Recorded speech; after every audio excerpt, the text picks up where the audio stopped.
Hey everybody, Lori Frederick here. I have had some hip questions from people. So anyone that's having some issues with their hips, I myself have had a bit of sharp pain. Some might call it sciatica in my right hip for the longest time.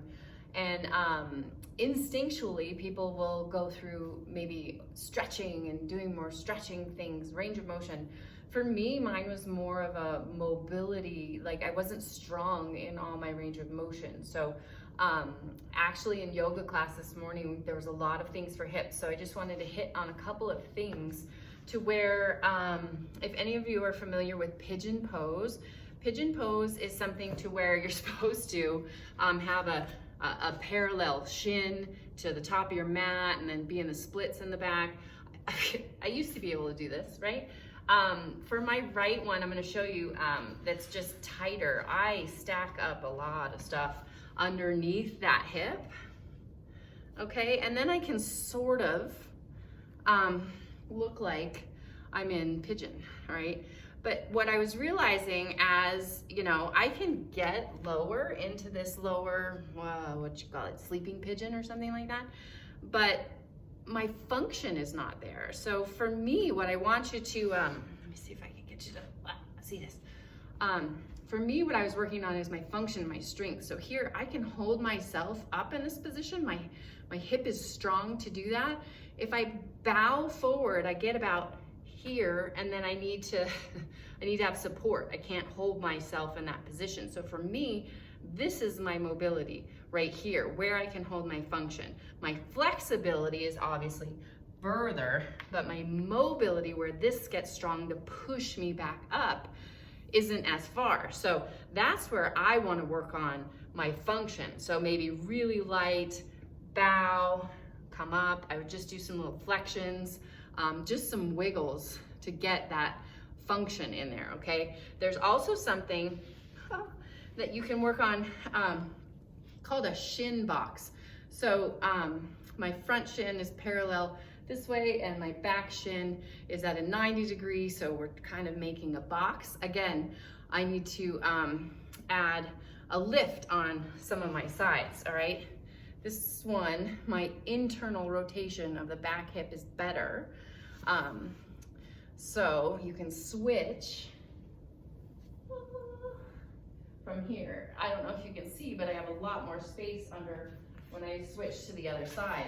So what I'll do is stick something up there so I have some support. You can also tip over until you get that internal rotation of the other hip. Let me turn for you this way, because again, my right one is the one I'm working on.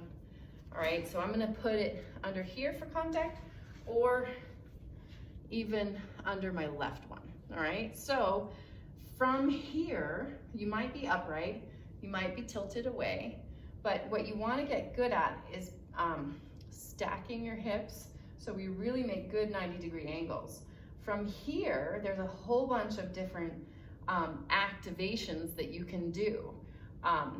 More internal rotation of this back hip means lifting the back foot. Now, that creates a little cramp in my hip, so I know that I need to tilt a little more down, try to lift that, maybe work up higher, try to lift that, okay, into a further internal rotation of my hip. That's where I am functionally weak.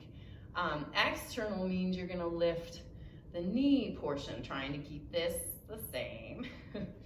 All right, and then working your way into different angles. You can adjust your torso angle, you can just flex, you can push into the floor with this leg, into the knee, into the foot.